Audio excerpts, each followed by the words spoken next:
Huwag mong kalimutan yung mga taong nag-abot ng payong noong umuulan. Hindi literal na payong ha, kundi sila yung nananatili kahit bumabagyo ang buhay mo. Sila yung nakakakita ng sakit mo kahit pilit mong ngumingiti. Sila yung hindi umaalis kahit hindi ka na okay. Kahit wala kang masabi, kahit tahimik ka na lang sa bigat ng dinadala mo. Hawak ka pa rin nila. Kahit pakiramdam mo, gumuguho ka na. Hindi lahat mananatili.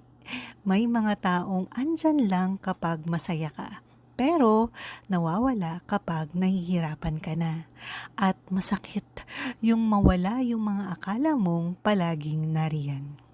Pero yung mga nananatili sa gitna ng kahinaan mo, sila ang hindi mo kailanman dapat kalimutan. Magandang buhay po!